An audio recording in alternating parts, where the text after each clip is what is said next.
तो मैं जो हूँ एक स्प्रिंग बूट का कोर्स शुरू करने जा रहा हूँ। तो इस कोर्स को आज मैं शुरू करता हूँ पहला लेक्चर के साथ। तो स्प्रिंग बूट का एप्लीकेशन हम लोग जो रन कराते हैं किसी आईडी पे रन कराएंगे। तो एक आईडी है उसके लिए स्प्रिंग टूल सूट।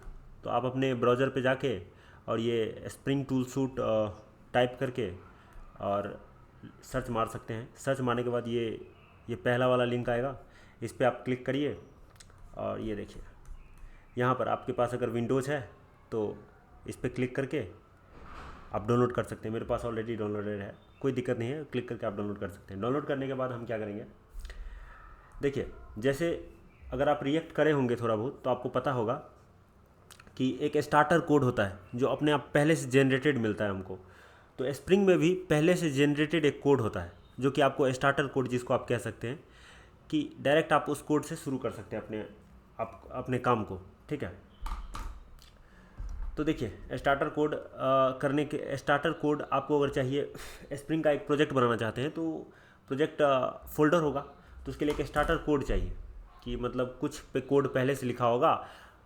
आप उस कोड को नहीं लिखिए, अननेसेसरी कोड में नहीं फंसिए और डायरेक्ट आपको जो लॉजिक है आप उस पर ध्यान दीजिए। ठीक है, तो उसके लिए एक है स्प्रिंग इनिशियलाइजर साइट है।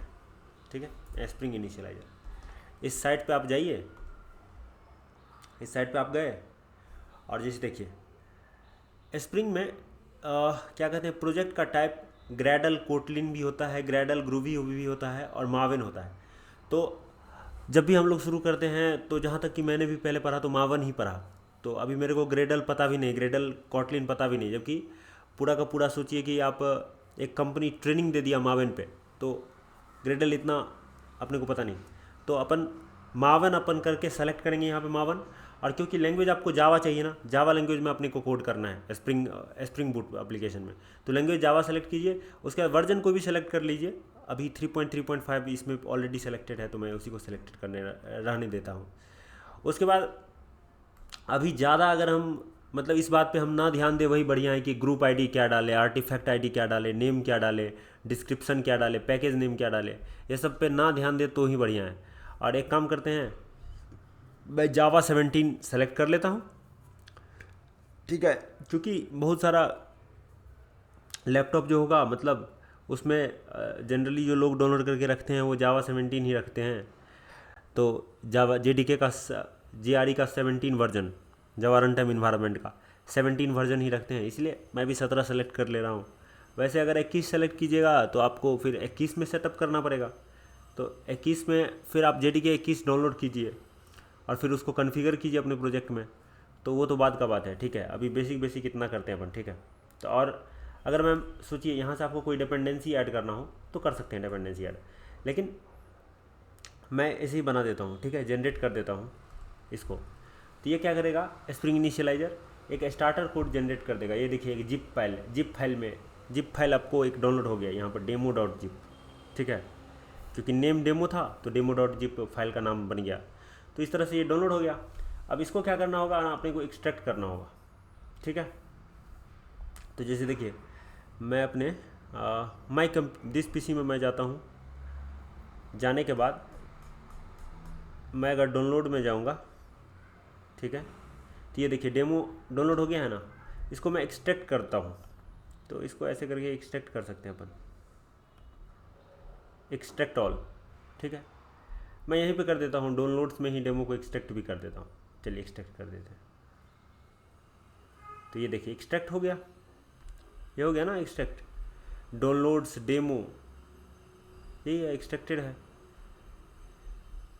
तो देखिए एक्सट्रैक्ट हो गया, अपन एक्सट्रैक्ट हो गया। अब यहाँ से देख सकते हैं, ये देखिए एक्सट्रैक्टेड फाइल है ये। ठीक है, यहाँ पे ये रहा ना एक्सट्रैक्टेड फाइल, यहाँ तक तो कोई दिक्कत नहीं है। एक्सट्रैक्ट कर लिए तो ये स्टार्टर कोड का जो फोल्डर है वो एक्सट्रैक्ट हो चुका है अपना। ठीक है, अभी देखिए इसको खोलते हैं। ये देखिए डेमो फोल्डर के अंदर में फिर डेमो फोल्डर है और उसके अंदर में ये सारा चीज़ है, सोर्स ये वो दिस डैट। ठीक है, तो डेमो फोल्डर के अंदर में डेमो फोल्डर है और उसमें सारा चीज़ है। अच्छा सोचिए कि ये जो स्प्रिंग टूल सूट है, इसमें आप इसको इस एडिटर में आप इस फाइल को फोल्डर को रन कराना चाहते हैं, इस स्टार्टर कोड को। स्टार्टर कोड क्या है आप बताइए। मैं नोटपैड खोलता हूँ, नोटपैड नहीं, वन नोट खोलता हूँ।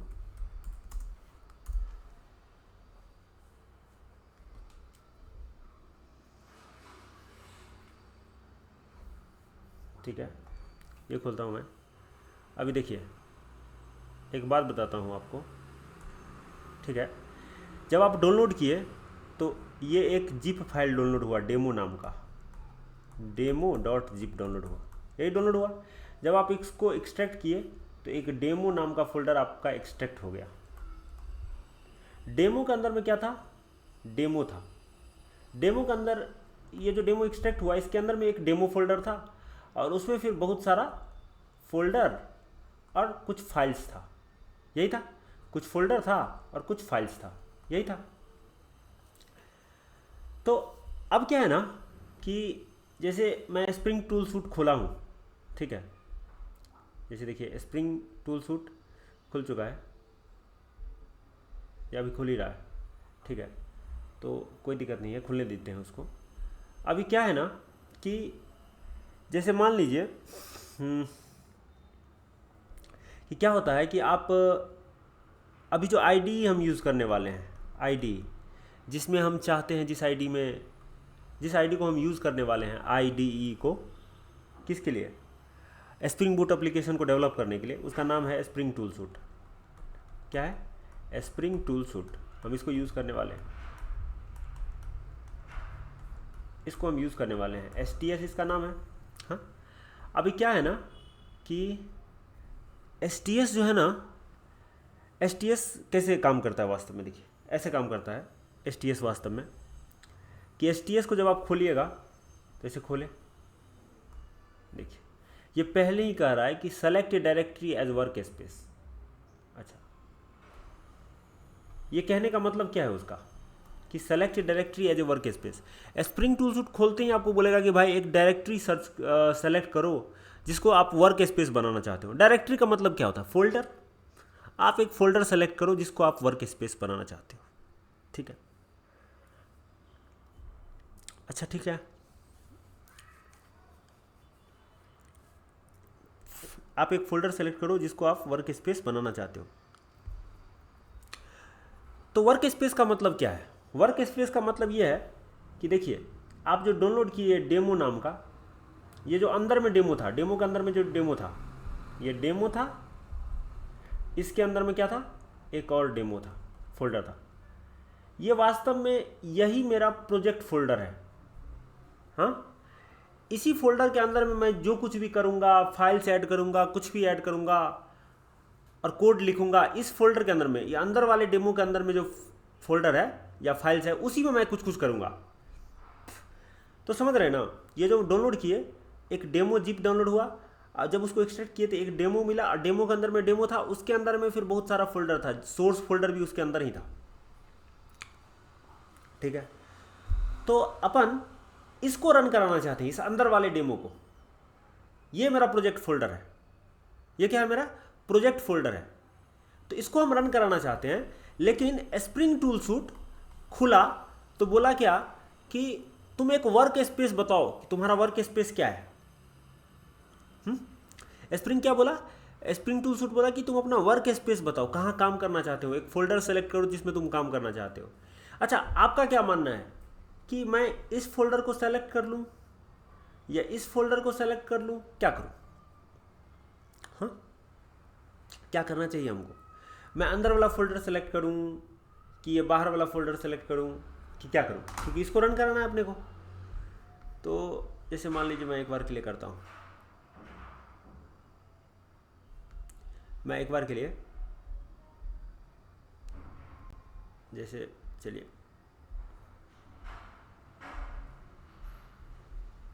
यहाँ पर डाउनलोड्स में जाइए,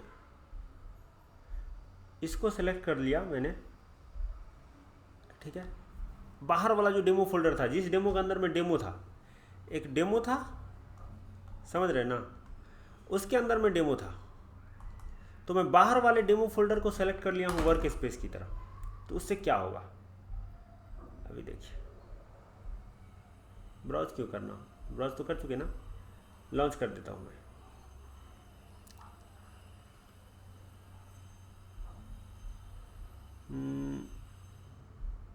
क्या बोल दिया भाई,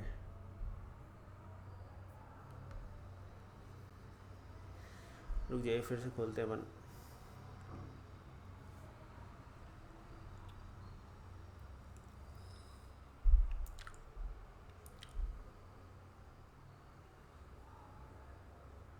अभी देखिए इसको सेलेक्ट करते ही क्या होगा, देखिए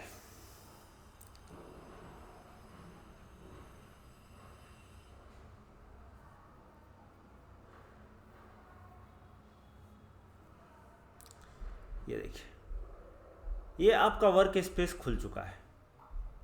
और वर्क स्पेस खुलते हुए वहाँ क्या हुआ, देखिए मैं दिखाता हूँ आपको कि वहाँ क्या हुआ। अरे इसको कैंसिल करते हैं, ठीक है। अभी देखिए आपको दिखाता हूँ मैं, चलिए यहाँ चलिए, ये डेमो है ना, डेमो को खोलिए। डेमो के अंदर में देखिए एक डॉट मेटा डेटा फोल्डर बन गया। अच्छा डॉट मेटा डेटा में क्या है, देखिए log, version, dot log, plugins, समझ रहे हैं ना, ये सारा चीज़ इसमें है। इसमें क्या है, ये सारा चीज़ है, लॉग प्लगइन्स ये सब है। तो देखिए एक वर्क स्पेस का मतलब क्या होता है कि एक फोल्डर जो वर्क स्पेस है उसका मतलब क्या है, एक फोल्डर है ये वर्क स्पेस बन चुका है। क्या बन चुका है, ये वर्क स्पेस। वर्क स्पेस बनने का मतलब क्या है कि किसी जगह को आप एक वर्क स्पेस बनाना चाहते हैं तो वहाँ पर बहुत तरह का काम हो रहा होगा वर्क स्पेस पे। x1 काम हो रहा होगा, x2 काम हो रहा होगा, x3 काम हो रहा होगा, x4 काम हो रहा होगा, बहुत सारा काम हो रहा होगा इस वर्क स्पेस पे। हर काम का अपना कुछ डेटा होगा जो यहाँ वर्क स्पेस को पता होना चाहिए कि मेरा काम कौन सा है, यहाँ पर कौन सा काम होता है। जैसे इसको पता होना चाहिए कि मेरे यहाँ पे x1 काम होता है, x1 का ओनर कौन है, x1 काम किस लिए होता है, नहीं होता है। ऐसे ही x2 काम के रिलेटेड डेटा, x3 काम के रिलेटेड डेटा कि काम कौन आदमी करता है, ये आदमी कहाँ का है, मतलब समझ रहे ना कि बहुत सारा डेटा जो काम वहाँ होने वाला है किसी वर्क स्पेस पे, जो वर्क होता है उस सारे वर्क स्पेस के रिलेटेड डेटा, समझ रहे, उस सारे वर्क्स के रिलेटेड डेटा उस वर्क स्पेस पे होगा, ताकि उस वर्क स्पेस को पता तो होना चाहिए कि मेरे यहाँ क्या क्या काम होता है। तो वो डेटा किस फॉर्म में रहेगा, किसी फोल्डर में ही होगा। तो वो फोल्डर वही काम, सेम काम स्प्रिंग टूल सूट भी करता है। स्प्रिंग टूल सूट को जब आप कहते हैं कि ये मेरा वर्क स्पेस रहा, ये फोल्डर यानी कि ये डायरेक्टरी मेरा वर्क स्पेस रहा, ये फोल्डर यानी कि ये डायरेक्टरी मेरा वर्क स्पेस रहा, तो बोलता है ठीक है इस वर्क स्पेस में जो भी काम है उसके रिलेटेड डेटा तो मैं रखूँगा, तो उसके लिए मैं एक फ़ोल्डर बना देता हूँ। तो वो एक फ़ोल्डर बना देता है, उस फोल्डर का नाम रखता है डॉट मेटा डेटा, समझे। तो अब आप कुछ भी इस वर्क स्पेस में किसी वर्क को ऐड कीजिएगा, किसी वर्क को डिलीट कीजिएगा, तो इसका डॉट मेटा डेटा क्या होगा, चेंज होगा। तो जब भी आप इस वर्क स्पेस को खोलिएगा किसी दूसरे टाइम पे, तो ये उसी तरह से उस सारे डेटा को क्या रखेगा, मेंटेन रखेगा। ये बात समझना बहुत ज़रूरी है, नहीं तो खोलने में मतलब प्रोजेक्ट को जो है ओपन करने में ही समस्या होता है। तो अब आप सोचिए कि आप वर्क स्पेस बाहर वाले डेमो को बनाए हैं। आप वर्क स्पेस किसको बनाए बताइए। आप जो एक्सट्रैक्ट किए, एक डेमो एक्सट्रैक्ट किए, और डेमो के अंदर में क्या था, डेमो था। डेमो के अंदर में क्या था, डेमो। आप डेमो से एक्सट्रैक्ट किए डेमो को, डेमो डॉट जिप से आप एक्सट्रैक्ट किए डेमो को, और डेमो के अंदर में क्या है, डेमो है। लेकिन आपका वर्क स्पेस कौन है, बाहर वाला डेमो, ना कि अंदर वाला डेमो। कौन है, बाहर वाला डेमो, ठीक है। बाहर वाला डेमो है आपका वर्क स्पेस। बाहर वाला डेमो क्या है, आपका वर्क स्पेस है। तो सोचिए बाहर वाला डेमो में ही जब वर्क स्पेस आप इसको बनाए उसके बाद ये डेमो का स्ट्रक्चर चेंज हुआ होगा बाहर, ये डेमो का। अभी क्या है ना, इसमें इस डेमो के अंदर में एगो डेमो है और इसमें एगो क्या है, डॉट मेटा डेटा बन चुका है। अच्छा बताइए, अभी इसमें क्या कोई प्रोजेक्ट है इस मेटा डेटा के अंदर में, कोई वर्क एडेड है क्या? Any work which has been added? No, आपने कोई वर्क ऐड किया ही नहीं अभी तक। तो अब आप, ये डेमो क्या है, आपका एक प्रोजेक्ट है, इस प्रोजेक्ट पे आप काम करना चाहते हो, ये डेमो पे आप काम करना चाहते हो लेट्स से एक बार के लिए। तो इस डेमो पे अगर आप काम करना चाहते हो तो इस डेमो को आप ऐड करो, ये जो अंदर इसी डेमो के अंदर में जो एक डेमो पड़ा हुआ है इसको इस वर्क स्पेस में ऐड करो। अभी तक ये वर्क स्पेस में एडिट नहीं है ये डेमो, समझ रहे ना? अगर एडिट रहता तो ये डेमो यहाँ पे दिख रहा होता है, एक ठो डेमो, तो ऐड कीजिए। तो क्रिएट ए मावन प्रोजेक्ट, इंपोर्ट प्रोजेक्ट। तो आपके पास एक प्रोजेक्ट पहले से पड़ा हुआ है जिसको आप इंपोर्ट करना चाहते हैं, यही ना? डेमो प्रोजेक्ट आपके पास पहले से पड़ा हुआ है जिसको आप इंपोर्ट करना चाहते हैं। तो सोचिए, गए तो बोला कि ये डेमो किस तरह का प्रोजेक्ट है बताइए, मावन टाइप का है, एग्जिस्टिंग मावन प्रोजेक्ट है, तो ब्राउज करना पड़ेगा। तो कहाँ पे बताइए, डाउनलोड्स में जाइए, डेमो में गए, और डेमो के अंदर में ये वाला डेमो देखिए, मेटा डेटा पहले से बना हुआ है, लेकिन मेटा डेटा से हमको क्या मतलब है? अब जब हम इस डेमो को ऐड करेंगे, देखिए वर्क स्पेस में, तो ऐड करने के बाद क्या हो गया, ये देखिए ये डेमो आ गया यहाँ पे। अब इस वर्क स्पेस में आ गया है डेमो। अब आप सोचिए, मैं इसको क्लोज कर देता हूँ, ठीक है? मैं इसको काट दिया एडिटर को पहले से जो पड़ा हुआ था,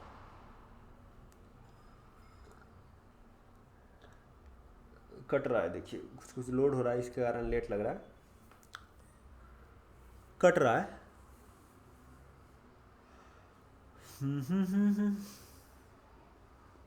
यार ये डाउनलोड होने लगा यार।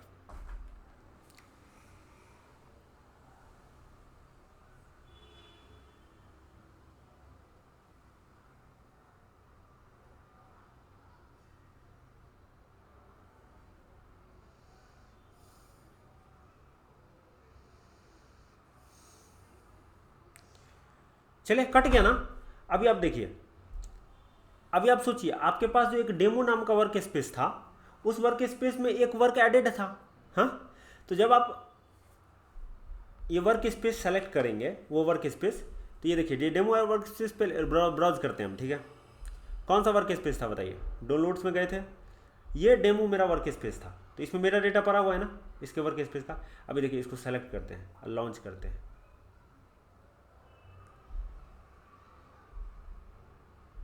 ठीक है?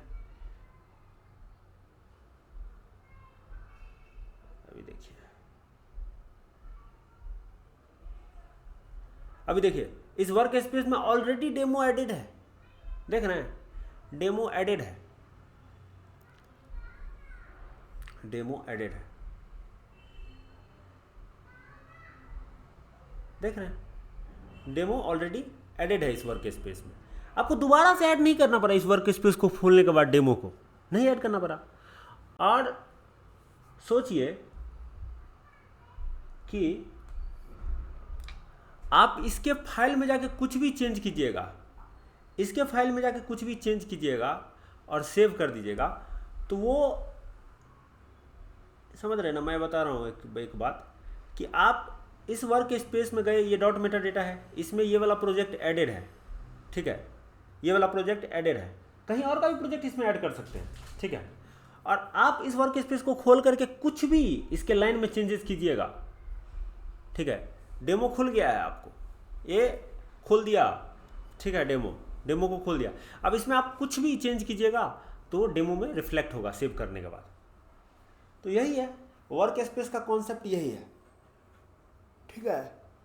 अभी और क्या है? कुछ नहीं, यही है। बाकी आप इसको क्या है ना कि अब देखिए इसमें एक pom.xml फाइल होता है, ठीक है? तो देखिए इसमें क्या क्या चीज़ इसको चाहिए, ये TPS के कारण एरर देते रहता है, कुछ ही लोग का अपना समस्या है। इसको हटा दीजिएगा तो ये एरर यहाँ से हट जाएगा, ठीक है, इसके लिए कोई दिक्कत नहीं है। अच्छा देखिए, इसमें बहुत सारा चीज़ लिखा हुआ है कि spring boot starter test, spring boot maven plugins, ठीक है, तो spring boot starter parent start करने, तो ये सब चीज़ इंक्लूडेड है। तो ये सब चीज़ जो है इसके माविन डिपेंडेंसी है, ये सब क्या है, डिपेंडेंसीज है, माविन का डिपेंडेंसीज है। तो माविन डिपेंडेंसीज का फोल्डर है, उसमें ये सब चीज़ होना चाहिए। तो ये सब चीज़ कब होगा, आप डाउनलोड तो किए नहीं खुद से, तो ये खुद से हो जाएगा डाउनलोड, लेकिन उसके लिए आपको क्या करना पड़ेगा, ऐसे करना होगा कि आप गए माविन पे गए और अपडेट प्रोजेक्ट पे गए और ये फोर्स अपडेट पे क्लिक किए और ओके कर दिए। तो इससे क्या होगा कि जो जो डिपेंडेंसीज इसमें मेंशन्ड है पॉम में, वो सारा डिपेंडेंसीज माविन का क्या हो जाएगा, ऐड हो जाएगा, ठीक है, ऐड हो जाएगा। तो ये सब माविन डिपेंडेंसीज फोल्डर में चला गया होगा वो सब चीज़ डाउनलोड होके, ठीक है। अब आप क्या कर सकते हैं, इसको रन करा सकते हैं। तो रन कैसे करा सकते हैं, आप ऐसे रन कराइए, रन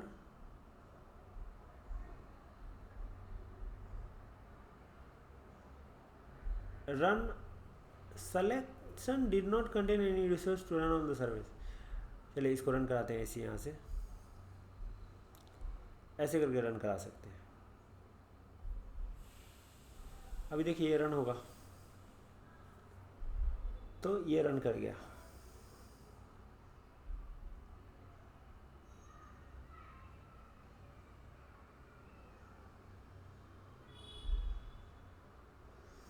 ये रन कर गया,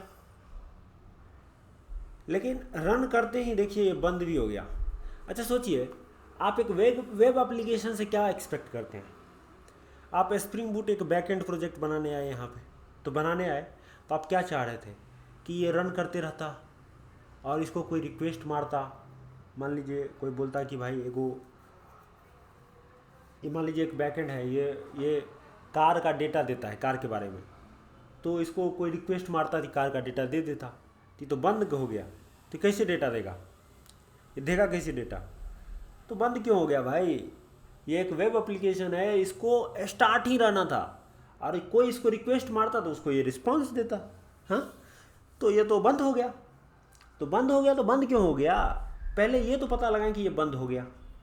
ये पता कैसे लगाएंगे, देखिए अभी देखिए, कोई भी चीज़ जावा स्प्रिंग बूट है, लेकिन है क्या, ये भी एक क्या है, जावा का एप्लीकेशन है। स्प्रिंग बूट जावा में लिखा हुआ है। अभी देखिए, तो जावा का एप्लीकेशन भी तो रन होता है मेन मेथड से ही। तो देखिए ये कहाँ से रन होता है कि अभी देखिए, इसमें जो सबसे इम्पोर्टेंट चीज़ है, इस सब को भूल जाइए। इसमें सोर्स मेन जावा के अलावा जितना चीज़ है, इसमें जो सोर्स मेन जावा के अलावा जितना चीज़ है, ये सारा चीज़ जो है, इसको आप भूल जाइए एक बार के लिए। क्यों भूल जाइए, क्योंकि ये सोर्स मेन जावा के अलावा जो भी फोल्डर है, सोर्स मेन जावा के अलावा जो भी फोल्डर है, इसके अलावा जो भी है वो ऐसे चीज़ों का फोल्डर है। उसमें बहुत सारा चीज़ है जो कि ज़रूरी है, लेकिन वो ज़रूरी क्यों है, ताकि ये सोर्स मेन जावा रन कर सके।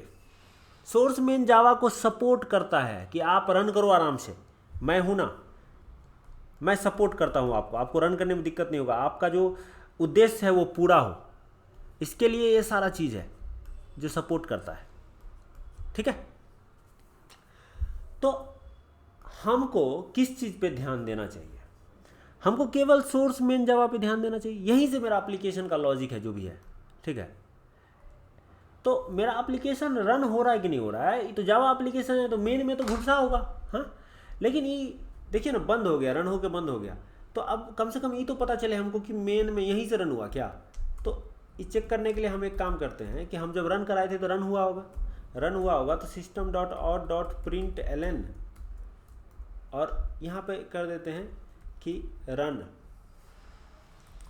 Entered entered main class main method, ऐसा लिखते हैं। ठीक है, ठीक है। अभी फिर से रन कराते हैं। रन कैसे कराते हैं, देखिए यहाँ लोकल जो है ना, इस लोकल पे इसे क्लिक कीजिए, इस पे इसे क्लिक कीजिए। देखिए इस पे जब ये क्लिक किए तो ये थोड़ा सा डार्क से शेडेड हो गया ना। अभी देखिए इस पे क्लिक करके आप रन करा सकते हैं। यहाँ देखिए इंटर्ड मेन मेथड पहले आया, और फिर इस लाइन के एग्जीक्यूशन के कारण क्या हुआ, ये जो लाइन लिखा हुआ है spring application dot run demo application dot class comma args, इसके कारण ये सारा चीज़ हुआ। ये स्प्रिंग लिखाया, स्प्रिंग बूट लिखाया, ये information starting demo application using Java 21, जावा 21 से जो है डेमो एप्लीकेशन को शुरू किया जा रहा है विथ PID इतना, तो यही सब लिखाया इसमें। क्या बोला, no active profile set, falling back to one default profile, default no active profile set. ठीक है, started demo application in 2.699 second, process running for 4.7, ये बंद हो गया, ये एप्लीकेशन बंद हो गया। लेकिन ये चला तो था, ये बंद हो गया। बंद हो गया मतलब ये रिस्पॉन्स नहीं कर रहा है। अभी देखिए ये क्यों नहीं रिस्पॉन्स कर रहा है, ये क्यों नहीं रिस्पॉन्स कर रहा है, मैं आपको अब ये बात बताता हूँ। अभी क्या है कि ये है क्या, एक वेब एप्लीकेशन है। स्प्रिंग बूट में हम क्या बनाते हैं, एक वेब एप्लीकेशन, ये फ्रेमवर्क ही है वेब एप्लीकेशन बनाने के लिए। वेब एप्लीकेशन क्या होता है, वेब एप्लीकेशन क्या होता है, किसी कंप्यूटर पे ऐसे रन करते रहता है, रन करते रहता है कंटिन्यूअसली। ठीक है, और वेट करते रहता है कि कोई उसको रिक्वेस्ट करेगा तो वो रेस्पॉन्स करेगा, कोई इसको रिक्वेस्ट करेगा तो वो उसको रिस्पॉन्स करेगा। तो जैसे कोई मारा कि www.something.com, तो ये रिक्वेस्ट मारा ना, जैसे इसको इंटर किया ब्राउज़र में तो ये रिक्वेस्ट मारा, तो ये रिक्वेस्ट अगर इस एप्लीकेशन का होगा तो इसके पास आएगा, और इसके पास आएगा तो ये कसम से उसको सुनेगा और जवाब दे देगा, रिस्पॉन्स दे देगा। यही करना है इसको, लेकिन इसके लिए इसको रन करते रहना पड़ेगा कंटिन्यूअसली। ठीक है, तो वेब एप्लीकेशन को क्या करना होगा, कंटिन्यूअसली रन करना होगा, कंटिन्यूअसली रन करना होगा वेब एप्लीकेशन को। क्या करना होगा, कंटिन्यूअसली रन करना होगा। तो ये तो एप्लीकेशन है, अभी जो आप डाउनलोड किए तो एप्लीकेशन है, तो ये रन किस चीज़ पे करता है, एप्लीकेशन रन करता है सर्वर पे।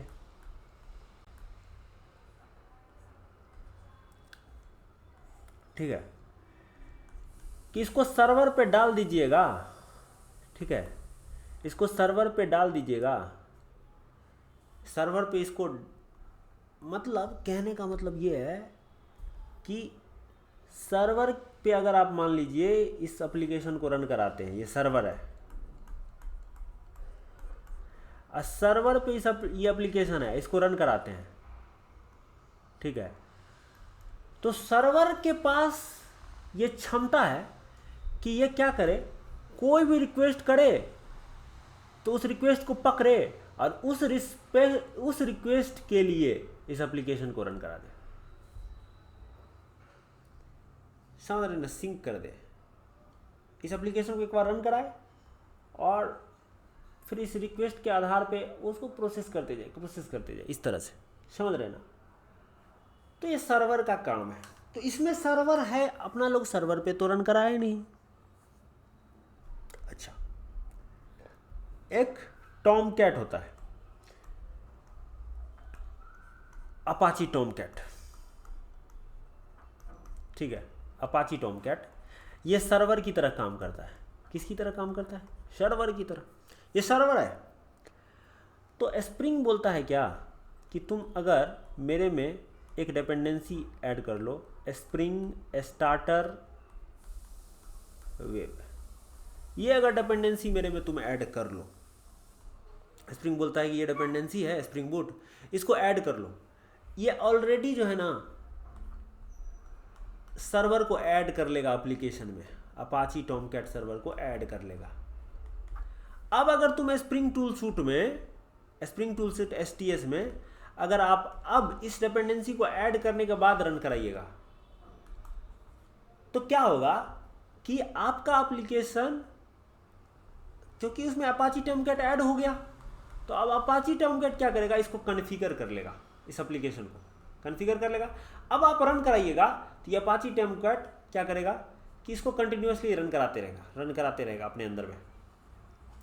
अब अपाची टर्मकैट के अंदर में ये रन होगा, तो इसको अपाची टर्मकैट के अंदर में जब ये रन होगा तो ये ऑटोमेटिक कंटिन्यूअस रनिंग स्टेट में चला जाएगा, just like a web application की तरह, और इंतजार करते रहेगा रिक्वेस्ट का। कोई रिक्वेस्ट करेगा ये रिस्पॉन्स करेगा, ऐसे ही करेगा,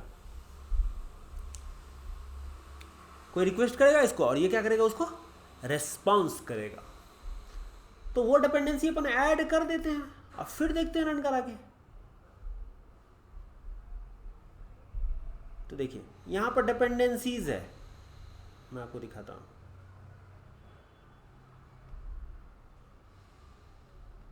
देखिए डिपेंडेंसीज के अंदर में अगर आप लिखिएगा इसे स्प्रिंग फिर डैश दीजिए, देखिए स्प्रिंग बूट स्टार्टर वेब ऐसे ही लिखना है, ये याद रखने का जरूरत नहीं है, लेकिन याद तो थोड़ा बहुत रखना ही पड़ेगा आपको। स्टार्टर वेब, ये देखिए इंटर मारिए, ऑटोमेटिक वो डिपेंडेंसी आ गया। वर्जन हटा देंगे तो भी फर्क नहीं पड़ता है, क्योंकि क्या है ना कि स्प्रिंग के किस वर्जन के लिए कौन सा वर्जन का ये चाहिए वो भी बात होता है ना, तो इसलिए अपन हटा ही देते हैं इसको, ठीक रहता है, क्योंकि वर्जन का कभी कभी दिक्कत हो जाता है, ठीक है। तो अब ऐसा बहुत सारा चीज़ आते रहेगा कि ये दिक्कत हो जाता है, वो दिक्कत हो जाता है, ऐसा होते रहता है इसमें डेवलपमेंट में, ठीक है। अपडेट प्रोजेक्ट पे अपन क्लिक करेंगे, सेम मावेन पे गए, राइट क्लिक किए मावेन पे गए, राइट क्लिक किए मावेन पे गए और अपडेट प्रोजेक्ट पे गए, और यहाँ था फोर्स अपडेट। फोर्स अपडेट क्यों कर रहे हैं, इसके डिपेंडेंसीज में आप अभी वहाँ पर ऐड किए हैं, पॉम में चेंज कर दिए, लेकिन पॉम में चेंज करने का मतलब ये थोड़ी है कि आपके डिपेंडेंसीज का जो एक फोल्डर है इस डेमो में, पॉम में चेंज करने का मतलब ये थोड़ी है कि डिपेंडेंसीज फोल्डर में मावेन डिपेंडेंसीज में वो चीज़ डाउनलोड भी हो गया, वो डाउनलोड तो नहीं हुआ। अभी फिर से जब मावेन को फोर्स अपडेट किए हम, तो फिर से वो pom.xml को देखेगा और जो जो चीज़ जरूरी है उसको डाउनलोड कर देगा मावेन डिपेंडेंसीज के अंदर। अभी देखिए अभी वो डाउनलोड हो चुका होगा, हाँ अभी वो डाउनलोड हो चुका होगा, डाउनलोड हो चुका है, ठीक है। तो अपडेट कर दिया, डाउनलोड हो गया। अब रन कराते देखिए, ऐसे इस पे जाके इसे क्लिक कर दिए, माउस पे क्लिक कर दिया, क्लिक करने के बाद देखिए ये यहाँ पे ये बटन आ गया रन कराने का, ऐसे रन कर रहा है, इससे कोई मतलब नहीं है। अभी देखिए रन कराने से क्या होगा, क्या हुआ, रन नहीं हुआ, रन हो रहा है, देखिए रन हो रहा है, इंटर्ड मेन मेथड। अभी देखिए यहाँ पे देखिए घूम रहा है ना ऐसे करके, अभी देखिए 80-80 पोर्ट पे ही रन हो गया। अब जो है ये 80-80 पोर्ट पे रिक्वेस्ट को लिसन कर रहा है। अब कोई भी इसको 80-80 पोर्ट पे रिक्वेस्ट कर सकता है और रिस्पॉन्स पा सकता है। ये एप्लीकेशन कंटिन्यूअस लर्निंग में चला गया, रनिंग स्टेट में चला गया, मतलब एक वेब एप्लीकेशन की तरह रन कर गया। लेकिन ये देखिए 80-80 पोर्ट पे रन कर गया, कहीं पर हम ये बात नहीं बताए कि 80-80 पोर्ट पे तुमको रन करना है कि 80-81 पे रन करना है, ये ऑटोमेटिक 80-80 पे रन हो गया। हाँ यही होता है कि स्प्रिंग बूट का एप्लीकेशन में अगर आप खुद से नहीं बताइएगा, जब आप डिपेंडेंसीज ऐड कर दिए, उसमें आप सर्वर ऐड कर दिए, सर्वर ऐड करने का मतलब क्या, spring boot starter web dependency आप ऐड कर दिए, ठीक है। तो जब आप ये ऐड कर दिए और नहीं बताइएगा पोर्ट नंबर किस पोर्ट पे रन करना है, तो ये क्या करेगा 80-80 पोर्ट पर रन करा देगा। लेकिन अगर आपको बताना है इसको कि किस पोर्ट पर रन करना है तुमको, तो उसके लिए आपको इस तरह का डेटा आप कहाँ पे देते हैं, इसको स्प्रिंग बूट प्रोजेक्ट में ये डेटा कि कहाँ रन करना है नहीं करना है, ये सब रिसोर्सेस में देते हैं। तो एप्लीकेशन डॉट प्रॉपर्टीज़ फाइल जो है ना, यहाँ पे आप लिख सकते हैं spring dot server dot port बराबर 80-81। ऐसे करके आप डेटा दे दिए। इसी तरह से डेटा देना होता है spring dot server dot port. अब ये याद ही रखना पड़ेगा, ठीक है। अभी देखिए इसको सेव कर दिए, सेव कर दिया। अभी देखिए फिर से रन कराते हैं सेव करने के बाद। अब देखिए 80 81 पे रन होगा।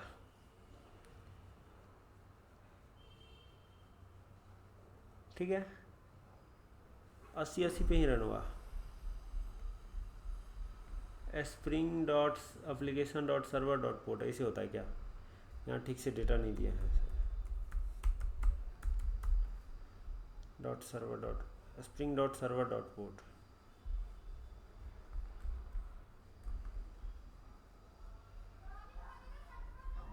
चलिए फिर से रन कराते हैं इसको। 80 81 पे रन होना चाहिए।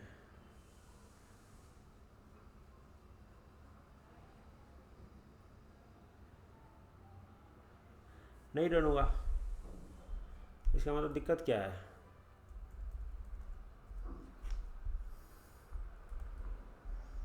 दिक्कत है कि एक बार सर्च कर लेते हैं।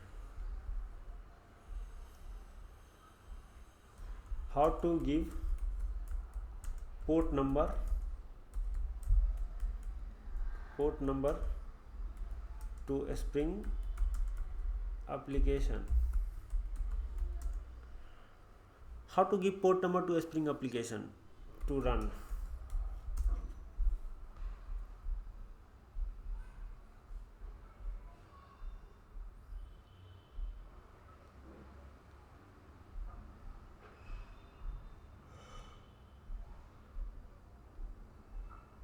सर्वर डॉट पोर्ट,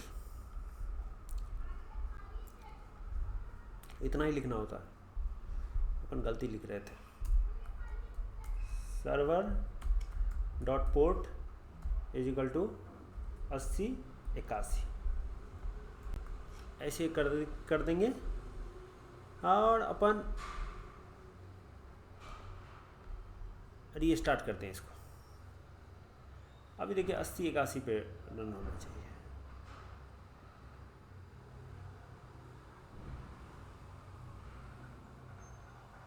देखिए 80 81 पे रन हो गया। तो बस अभी तो इतना ही करते हैं।